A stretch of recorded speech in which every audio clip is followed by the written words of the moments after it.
Our guest today is the Congresswoman of Illinois' 17th Congressional District. She is now in her 4th term and is the first woman elected to Congress from her district. Our guest today's district includes the Quad Cities, Peoria, and Rockford. After the Democrats' historic wins in 2018, she was elected by her colleagues to serve as chair of the Democratic Congressional Campaign Committee. Our guest today is a graduate of Springfield High School. She earned her bachelor's degree in political science from the University of Maryland and her master's degree in journalism from the University of Illinois, Springfield. She and her husband, Cheri, are the proud parents of 3 grown sons and 2 grandchildren. Ladies and gentlemen, Congresswoman Cheri Bustos. Congresswoman, all right.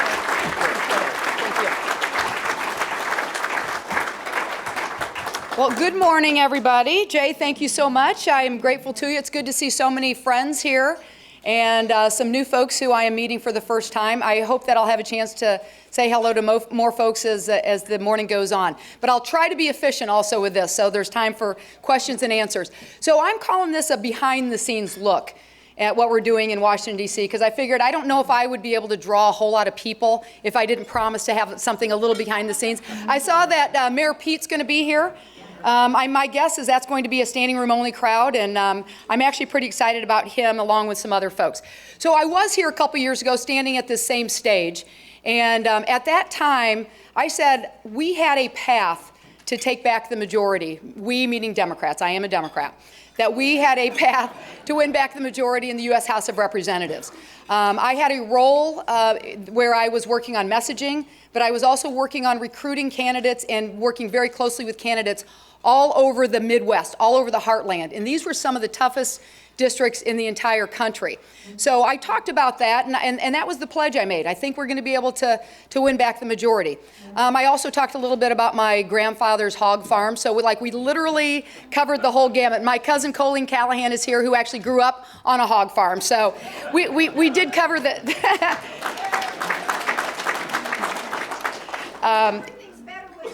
Everything, she said everything is better with bacon.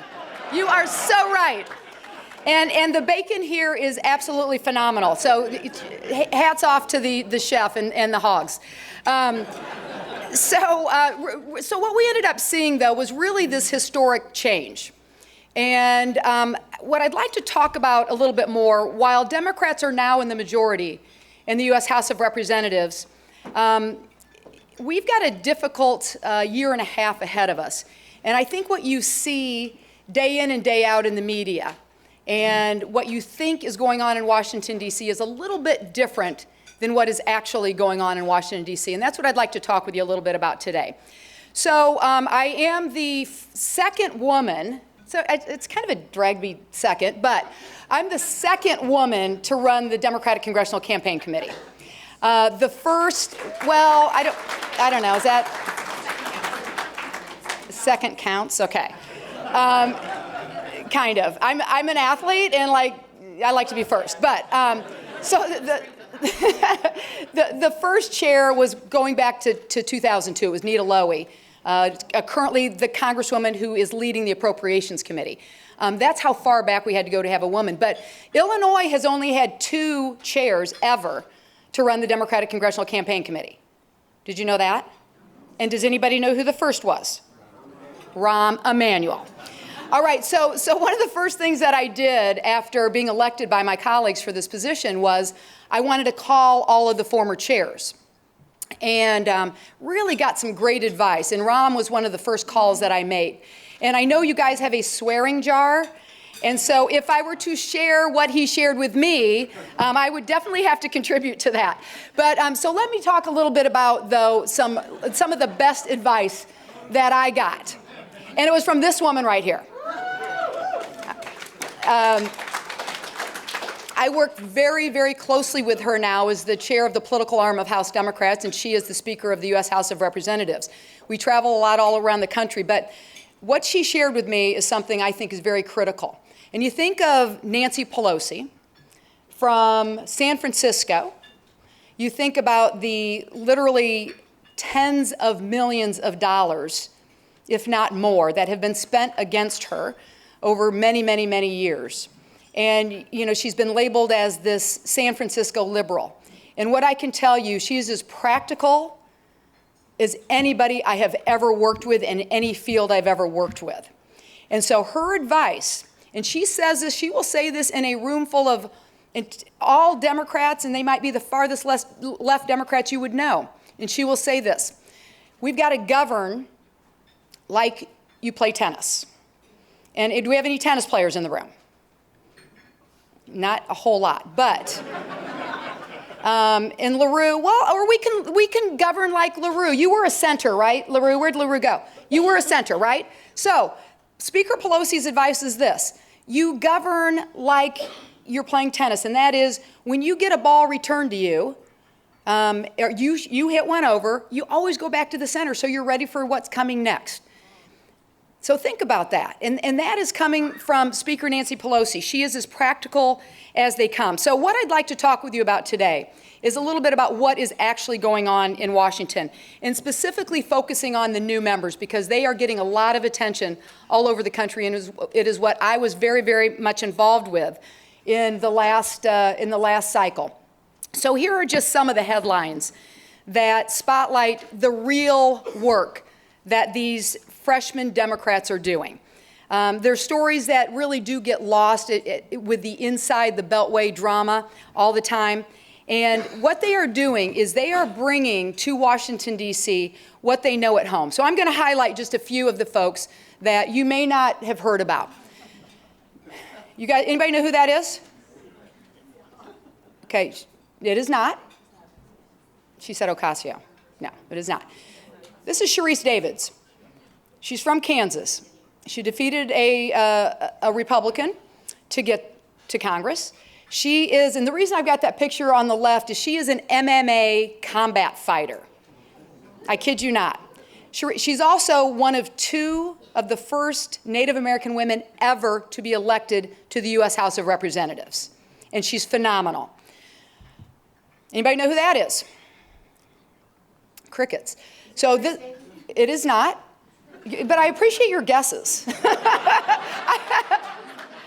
Okay, I appreciate it. This is Abigail Spanberger. She's from Virginia, and she was a CIA operative, and she is amazing. Also turned a red district to blue. And anybody know who this is? Okay, yeah, good. Oh, I kind of buried the lead on that one. Okay, so thank you for reading his T-shirt, but I should have blurred that or something.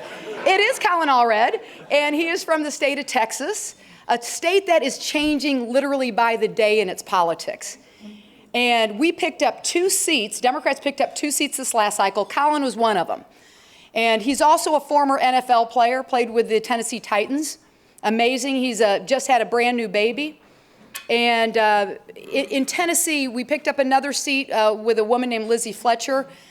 This cycle, we have 6 districts that are on our radar to try to play in. That's the changing demographics in a place like Texas. But the reason I show these folks is they are not on Saturday Night Live. They are not on the cover of the Rolling Stone. But they are the type of freshmen, and there are many freshmen just like them, who you should know their names, because they are doing some amazing, amazing work. If you broaden this a little bit, we have the most diverse freshman class ever in the history of Congress. And they are reasonable, they are solutions-oriented, and they are as common sense of people I have ever seen. And literally, their service, while they're not in Washington, they are going home and they are doing these town halls, they are doing hospital visits. And while that is not necessarily sexy or glamorous and not getting the headlines, it is the real work that members of Congress do. And this is exactly, in my role last cycle, this is what I envisioned that we needed to make sure Congress had going into the 2020 cycle. I was one of the 3 co-chairs of what was called, is called the Democratic Policy and Communications Committee. And as part of that work, we ran on a platform that I just want to go over with you briefly. We ran on it, we won on it, and now we are governing on it. And so it is called the For the People agenda. And it focuses on three things, pretty simple. We've got to address the cost of health care. We've got to address the cost of prescription drug prices. I hear it all the time. It's the number one thing I hear when I do what I call Supermarket Saturdays, just walking the aisles and asking people what's on their minds. It's the number one issue that I hear. We also, number two is we've got to rebuild America.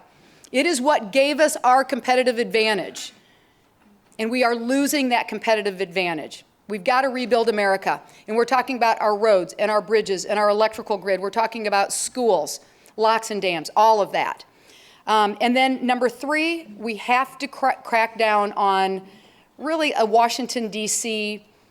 The word swamp is pretty accurate. I don't want to repeat something that, by the way, Nancy Pelosi first started in 2006. She used to talk about draining the swamp. We've got to do this. We have to address the corruption, the secret money, the dark money that is playing too big of an influence in politics. So these were the three things that we ran on. They are kitchen table issues. And I'm going to introduce you to three freshmen now who, where you'll see how we have brought this home. I know you recognize Lauren Underwood. So proud of Lauren Underwood. And for those of you who followed her race, you know that she had a pre-existing condition. She had a problem with her heart, and she understood that it was the Affordable Care Act that helped her make sure that she had coverage. And she knew that with this attempt to take away health care coverage, that was impacting people all over the country, and she wanted to do something about it. So Lauren goes from running on that issue to leading that issue. She literally is one of the leaders, already as a freshman, in introducing legislation that addresses these junk insurance plans. These are the ones that you may get them pretty cheap, but then when you go to use them, they're not going to be any good. All right, so she is a leader on that. She is also a leader on making sure that we do bring down the cost of prescription drugs. If anybody here has diabetes or has a child with diabetes or a grandchild with diabetes, you know that the price of insulin keeps going up and up and up and up. And now it can be as much as $2,500 for a month of insulin. That is not sustainable. So Lauren understands that, and she took that from the campaign trail all the way to Congress, and that is what she is focused on. Infrastructure. Do we have anybody interested in infrastructure in this room? All right. A lot more than who knew our freshman members of Congress.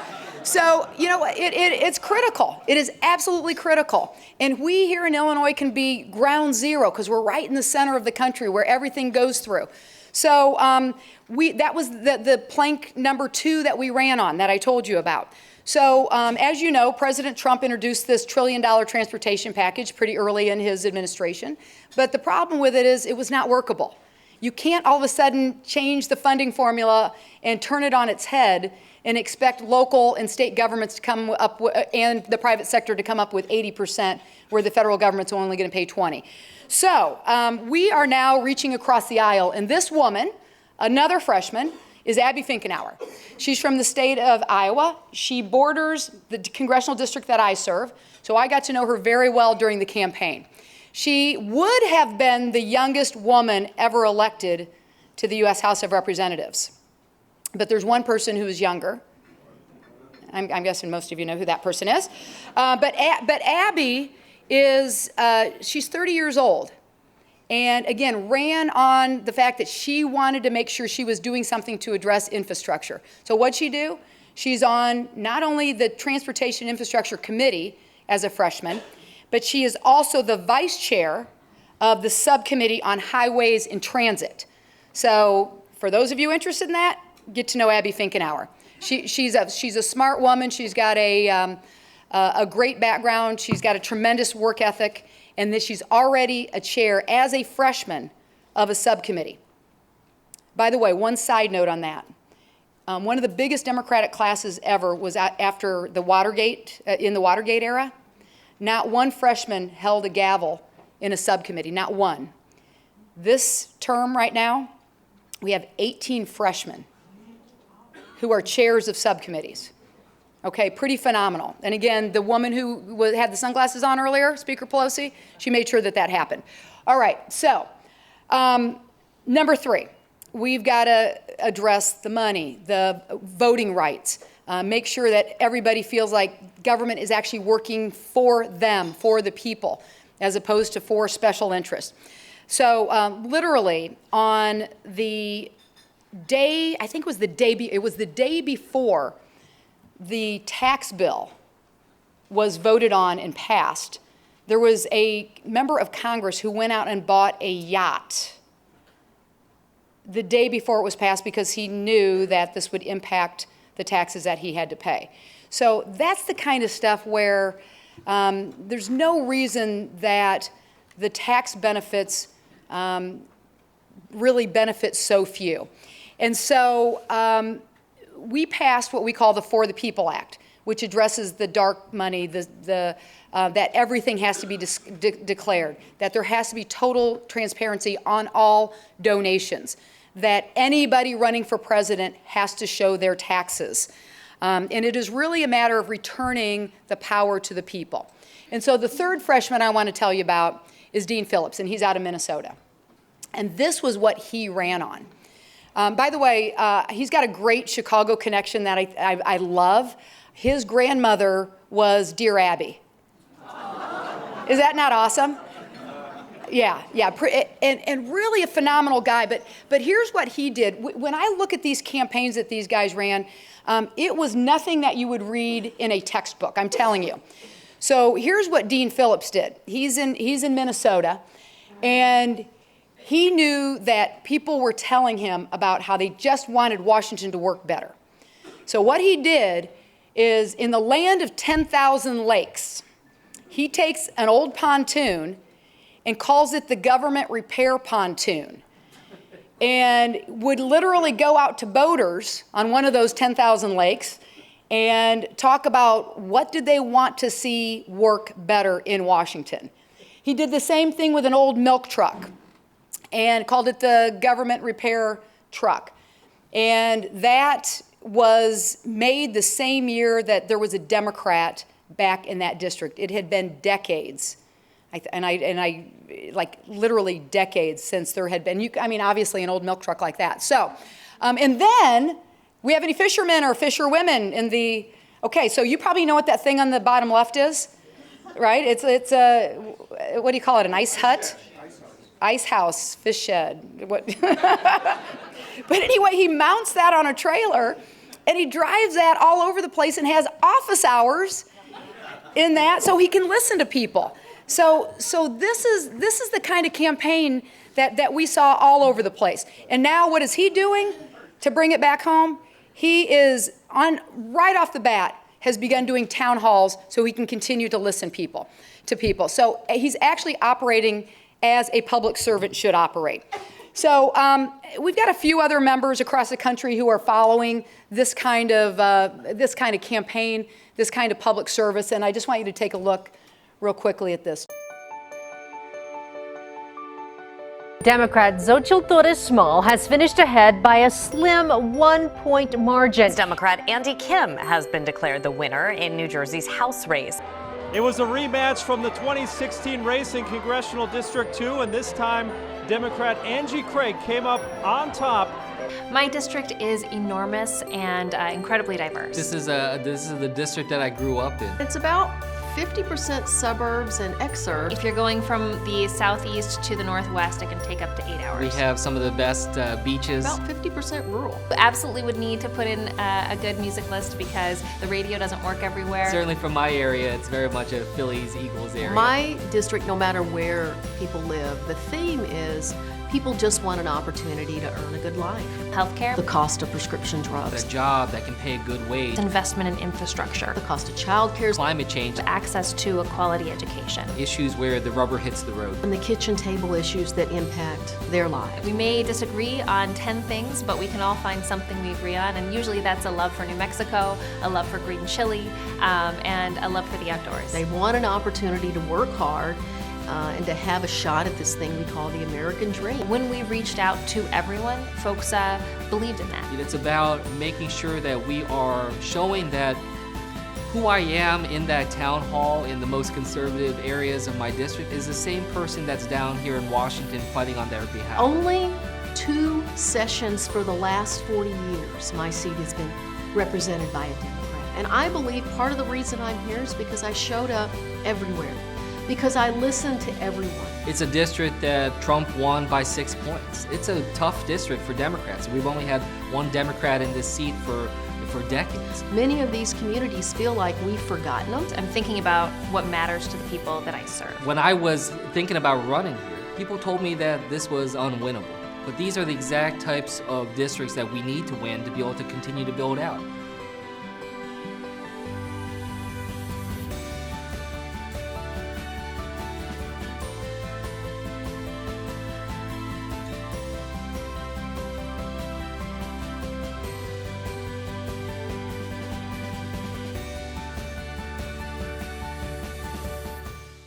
So you don't have to protect the front line, but I do. That is my job as the chair of the political arm of House Democrats.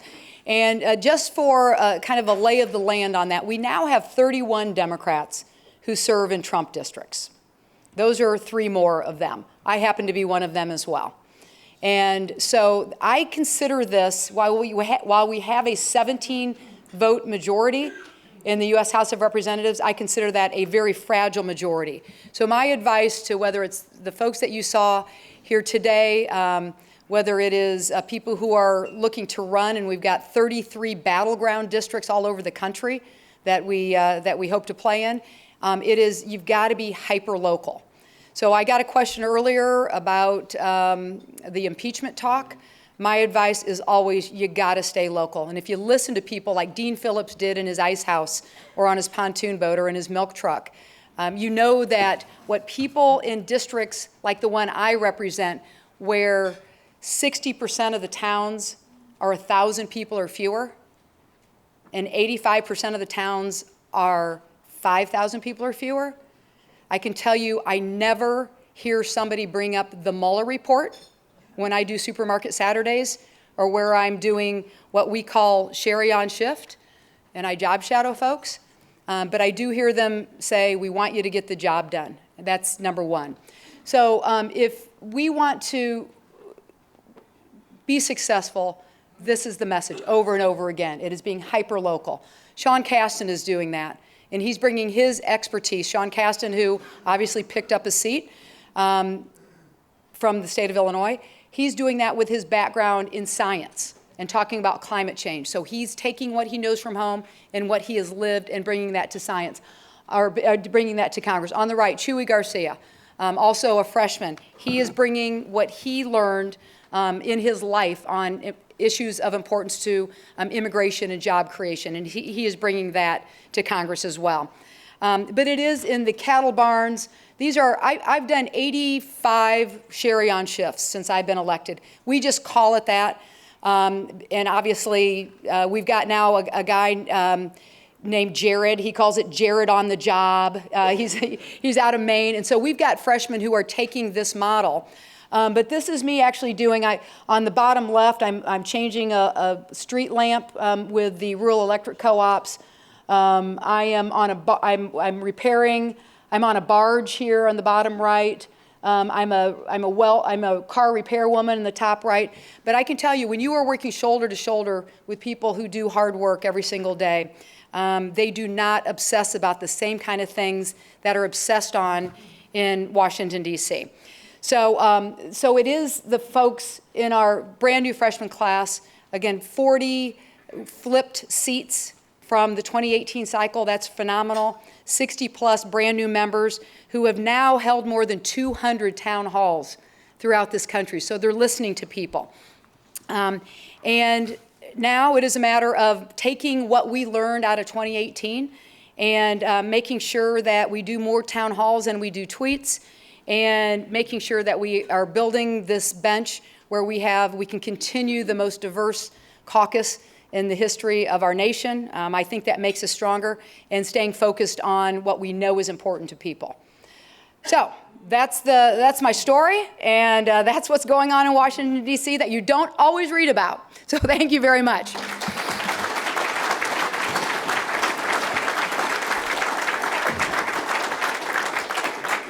we have time for questions? Absolutely. Okay. Absolutely. Thank you very much, You're welcome. Congresswoman. We have a number of questions. Do you read them? I look at them to make sure that, they're legitimate questions and not just, submitted by I'm as a children, member of Congress, I'm used to grandchildren, everybody being really, really nice to me. So, Well, this is the City Club. We have no official rules here. okay. Okay, so we have a number of questions here, and you mentioned the cost of drugs is a real important issue in that. And this is from Bob Gallo, who's the State Director of AARP in Illinois. Robert, I know Bob. where are you? Great. Just became a member of our President's Club. You his got a primo organization. seat back there. Absolutely. He likes being in the upper deck. Okay, the Bob Euchre seats. Anyhow, here's his question. Pharma's lobbying spending has reached a 10-year high of $70 million. While businesses and people struggle with unaffordable prescription drugs, what are your plans to change that, such as the reimportation of drugs from Canada, allowing CMS to negotiate drug prices, etc.? Okay, gotcha. So he did say pharma, not farmers, just so to clarify. Yeah, I know. I know. When I first heard that, I thought farmers. What's the connection there? We've got numerous pieces of legislation, and as I said in my slide earlier, Lauren Underwood is one of the leaders of that. But one is to be able to allow Medicare to negotiate the price of prescription drugs. Out of the last Affordable Care Act, out of the legislation that has preceded me, that has not been allowed by law. We think that that's one way to bring down the costs. Also, cost transparency. We think that pharmaceutical companies ought to explain how they're coming up with their pricing. And if there is an increase, and we've got this in legislation that is spelled out by a certain percentage, that literally there has to be a complete explanation as to why there is a huge increase in whatever that cost is. As far as allowing prescription drugs in from other countries, I am certainly open to that. I am not an expert on that, and I don't know what legislation there is on that at this point. But there are literally dozens of pieces of legislation that address the cost of prescription drugs. And one thing, there's probably two things, and I don't know if there's any infrastructure questions in there.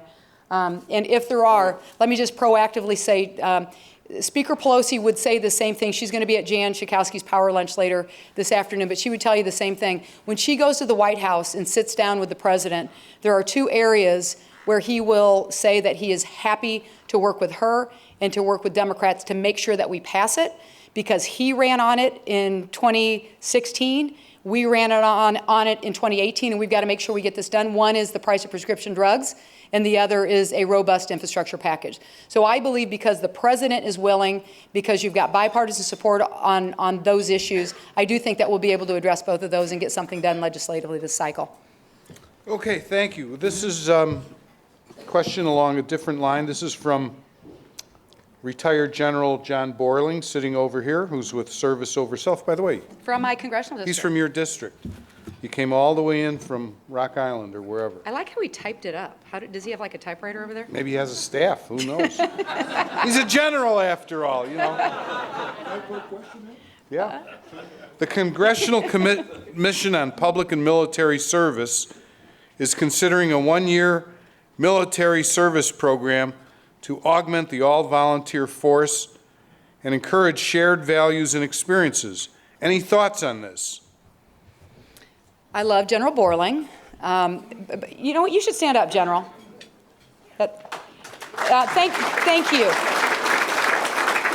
By the way, I'll give a little bio info. He was in Hotel Hanoi with John McCain as a prisoner of war, and wrote a book called Taps on the Wall, and talking about that experience. So this is a guy right here at the front of the room who has given so much for our country, and I feel very fortunate that he lives in Rockford, Illinois. General, to your question, I certainly believe in public service. I think your thought is to make it compulsory. Yes? With exemptions. So I think that takes a lot deeper answer and a lot deeper evaluation. But I certainly believe in public service, and it just kind of depends on how we incentivize the public service.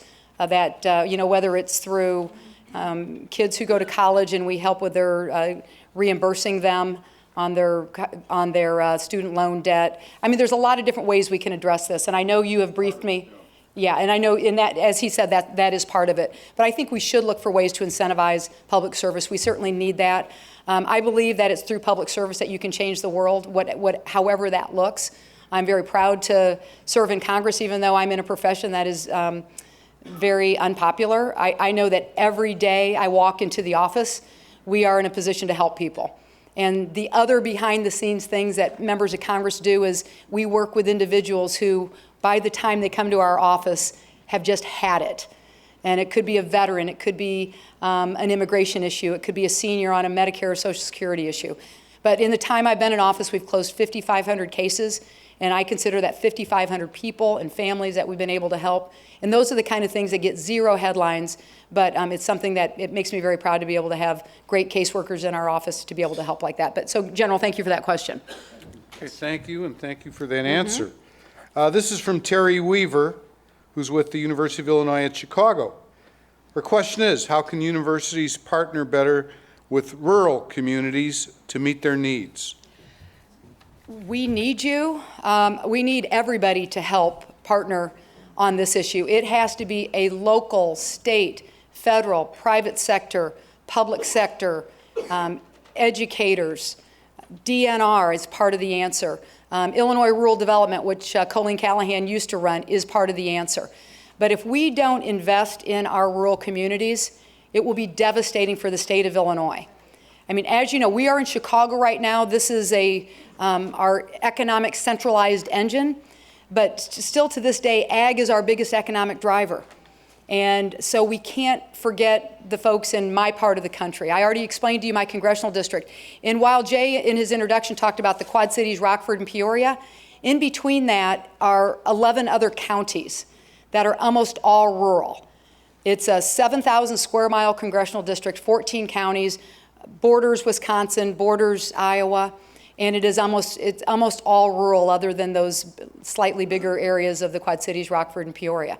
And rural broadband has to be one of the highest priorities. It has to be, because we will continue to be left behind if we don't get on board with that. It's what the rural electric co-ops did for our smaller towns back in the 40s. And we need that to be kind of the new electricity for these rural towns, or we will continue to be left behind. But to the universities, though, we need your help on this. Thank you. Okay, thank you. We have several questions. You mentioned infrastructure. City Club member Greg Hummel, where are you, Greg? Right there? Also from my district. Okay. Ray Drake with United Parcel Service. Ray, where are you? Okay. Barb Cornu, she's with the Active Transportation Alliance. And back there. Brian Umbright, where are you at, Brian?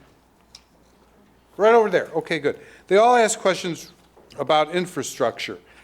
And for example, they range from what are the keys to passage and enactment of a $2 trillion infrastructure bill before 2020 rather. Typically, transportation and infrastructure funding has had bipartisan support. In most cases, the result is inaction. What will it take to make it happen? Do you think it can happen? Barb, with the Active Transportation Alliance, how can you advocate for the upcoming Illinois Capital Bill to improve highways and bridges and make streets safer for pedestrians and bicyclists?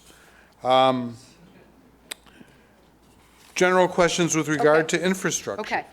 All right. Well, as I said, I believe this is one of the two areas that we can actually make some pretty good progress on. I do believe that. So as you read in the news, the Speaker, along with Chuck Schumer and then some other leadership in the House and the Senate, Democrats, went over to meet with the President. And, they went into this meeting thinking we were going to talk about a $1 trillion infrastructure package. And somehow, as the discussion went on, It ended up at 1.8 trillion. So, and as you read, what was the number that was reported out of that? 2 trillion. So I was with the speaker later that night at an event, and I asked if she would share what happened over at the White House in this meeting, and apparently they got, through talking, they got up to 1.8, and the president says, 1.8, let's just make it 2. So that is how this $2 trillion figure came about. So very, very deep thinking and planning on that one. But there is a Peter DeFazio who has come to Chicago. I think some people in this room were at that event where we had a discussion on infrastructure. Peter DeFazio is the chair of the Transportation Infrastructure Committee in the House. And in the bill that he's behind, there are 3 funding sources that get to $1 trillion. So it is real. It is not something that is kind of this fake proposal that's out there. And here's what it involves. And you're probably going to have people in this room who are going to be on both sides of these formulas. One is it's called penny for progress, where it would increase the gas tax by as much as 1.5 cents per year, no more than 1.5 cents per year, over the course of several years. And then that money would be bonded to obviously stretch that out over the next 10 years. Number 2, it would allow airports to set the passenger facility charge at the rate that they need to make improvements at airports. Again, the airline industry is not overly excited about that, but airport leaders are. Right now it is capped at $4.50. And then the third is there's a harbor maintenance trust fund that the federal government has taken out of for the general fund use for many, many, many years. This bill would call for the money in that harbor maintenance trust fund to stay where it is. And that gets to $1 trillion. And so how we get to $2 trillion, obviously there would have to be some other funding sources. And I think the other part of that is keep in mind that infrastructure, and I know everybody in this room knows, is a lot more than roads and bridges. It is also locks and dams. It is also the power grid. It is also schools. It is also rural hospitals. It is all of those things. So actually, it is not just the Transportation Infrastructure Committee that will be voting on what we call infrastructure. It will come also out of the Energy and Commerce Committee when you're looking at things like rural broadband and those sort of things. It'll come out of the Labor Committee. So there will be many, many sources of probably 3 or 4 different committees where this will come out of. So that was the broadest. Right. Do I need to drill down any deeper on any of those before everybody nods off further? No, I think that was really good, really good. Okay. Because we have some other questions here. Okay. Some are even a little more political than some of the questions. Oh, Good. yeah. I like those. Good. This is from Josh Schwartz. Josh, where are you? Right over there. Hi, Josh. He wants to know if we are facing a constitutional crisis with the White House failing to respect congressional oversight. That's a nice light one. Now we're in the meat of the batting order. Yeah. I think we should be very concerned over the Attorney General of the United States of America not being candid, why don't I word it that way, in his testimony before the Senate Judiciary Committee. And then making a decision because legal counsel was going to be among those asking questions at the House Judiciary Committee, and the Attorney General making a decision not to appear. I think we should be very concerned about that. And when the statement is made that there's no precedence for attorneys doing the questioning, all we have to do is think back to the Kavanaugh hearings. I mean, it wasn't that long ago.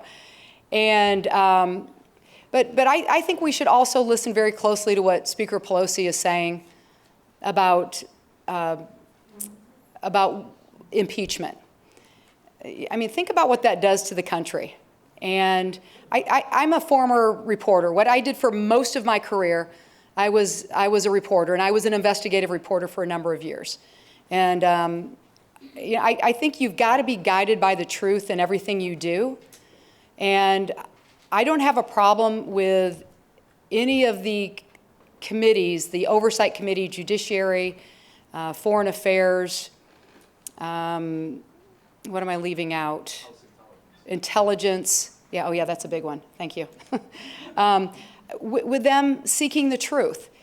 But the other thing to note is while all of this has been going on, do you read about the 20 hearings that we have had on health care? Do you read about the 25 hearings we have had on infrastructure? So the real work is being done while it is impeachment and the Mueller report that gets all of the attention. I guess what I would say is we always have to seek the truth, and that is very, very important that we, the redacted report, in my opinion, we need at least the Intelligence Committee, the Oversight Committee, at minimum, need to see that. And then members of the House and the Senate need to be able to go in the safe and secure room where nobody can hack it or spy on us, be able to read that. You know, it's not, we are not going to get to the truth, the ultimate truth, unless we know exactly what's going on.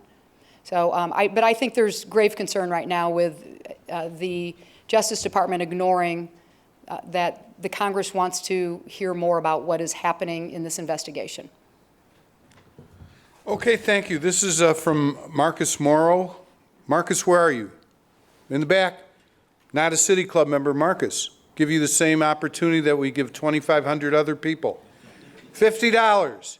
Cash, credit, check that won't bounce. Oh, he's got it up in the air. Great. Now we'll read your question. You can become a member of the City Club. Otherwise, you don't read it. Hey, we have to have some discipline. Okay. Way to go, Marcus. He's with the Alzheimer's Association, Yeah. and he wants to know basically what's happening in Washington with regard to Alzheimer's research in the fight to end Alzheimer's and related dementias. Well, that would be through the National Institutes of Health. And actually, last legislative session, we passed the 21st Century Cures Act that added more money to research. I can't tell you the exact numbers on Alzheimer's. What I can tell you is that my dad donated his brain for that, and he had, Colleen can verify, he had as sharp as mind as you can imagine until the day he died at the age of 80. But I think he entered this study because of my mom, whose brain might not be quite as sharp. And so they went through this annual evaluation, and so they could, test their cognitive abilities. And then he donated his brain to science after that. So I know that doesn't answer your question specifically, but I thought I'd share that little personal family story. But as far as specifics, I can certainly get back to you as what the numbers look like. I just don't know them off the top of my head. Thank you, Marcus, and thank you for joining the City Club. Absolutely. Thank you very much, Marcus. And by the way, your father, he was a great St. Louis Brown fan. Cardinals. And the Cardinals.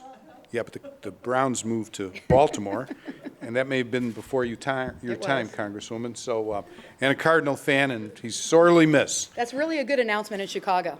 Well, we had a pretty good weekend, We won all 3 games. We're back in first.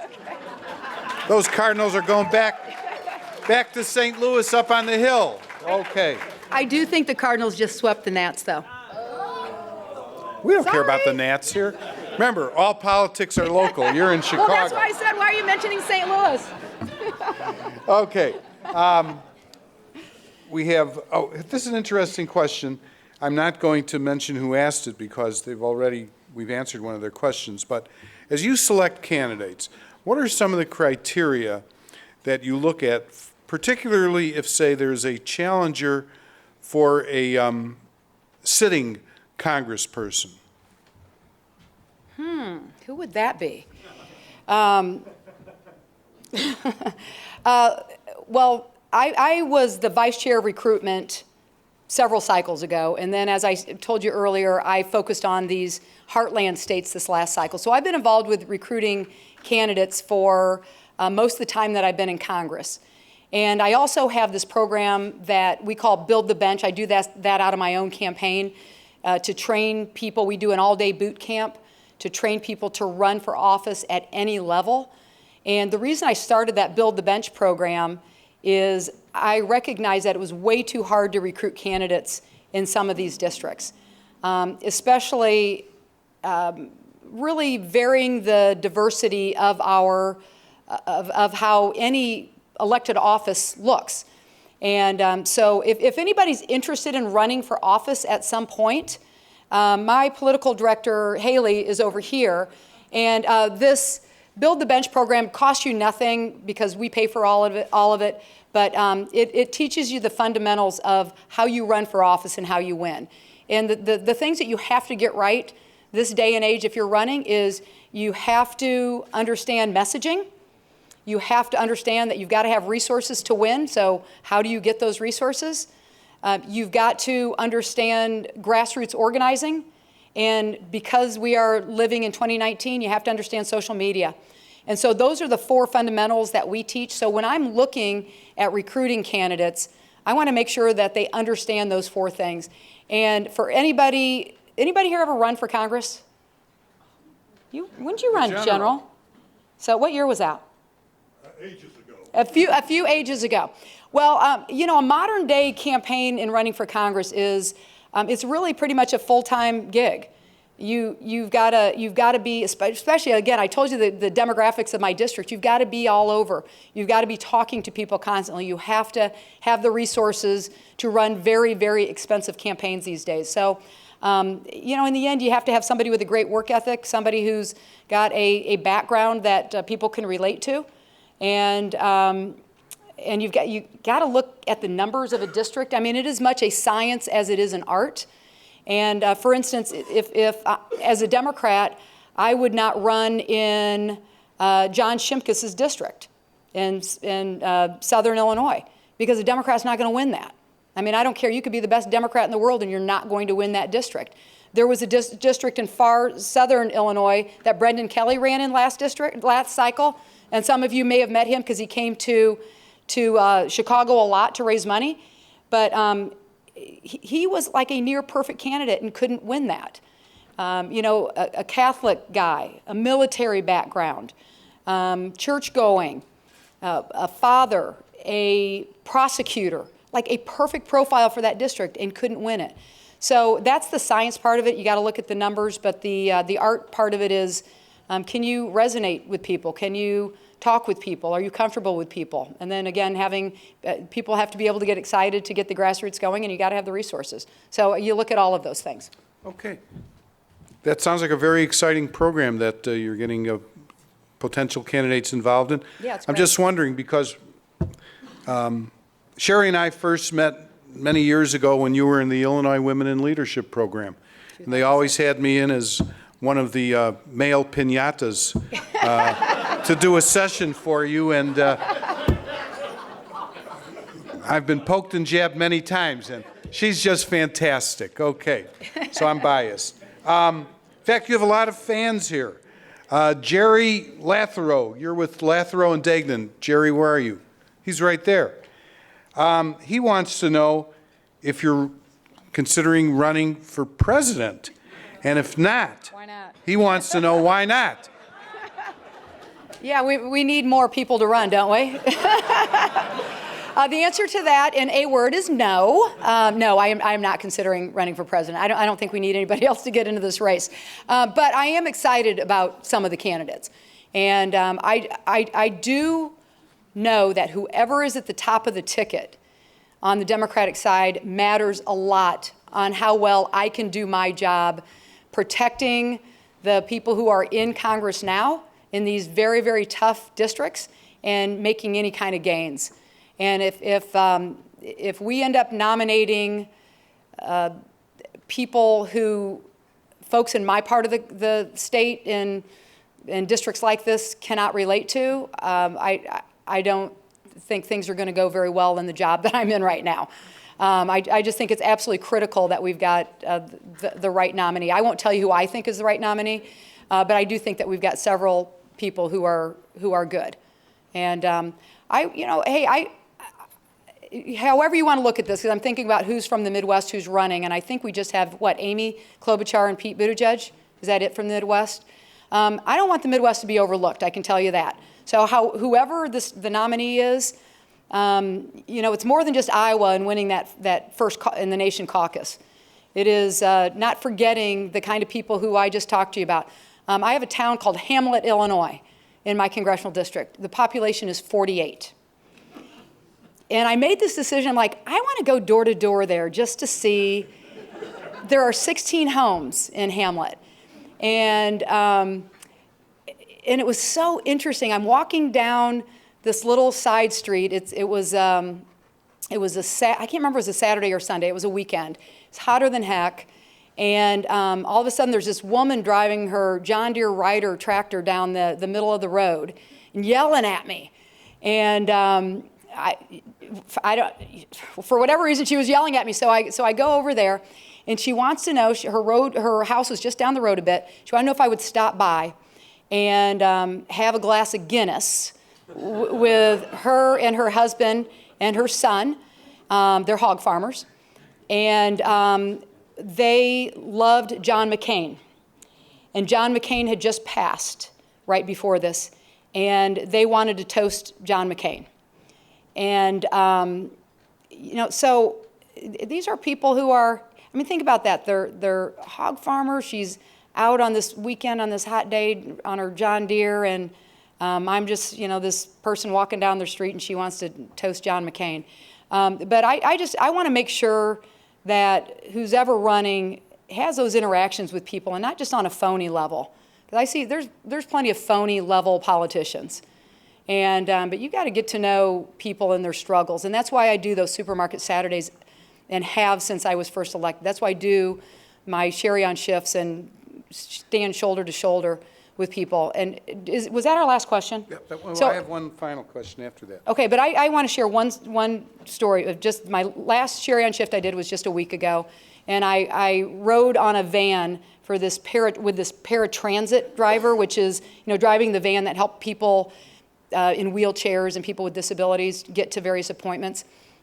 So I'm talking to this driver in Galesburg, Illinois, and she makes $9 an hour. She has not gotten a raise in, she couldn't remember how long. She thought maybe 10 years or so. And when I always ask what people do for fun because it gets to their discretionary income. And so I asked what she did for fun, and she said, I watch my neighbor kids play. Not a vacation, and God knows how long, not a raise in a decade or so.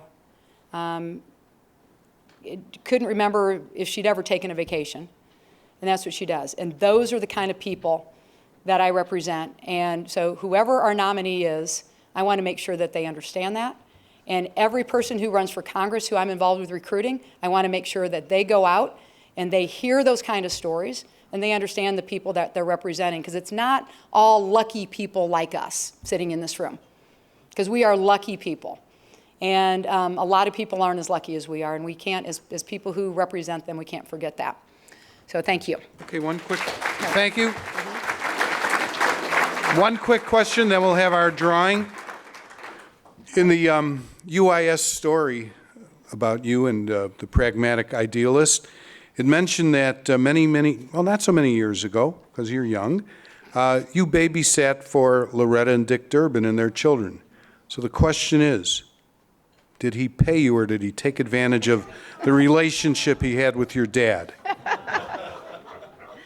No, he paid very, very well. I hope so. And all of his kids are angels. They are. Okay. Thank you. Let's give Congressman Bustos a big round of applause.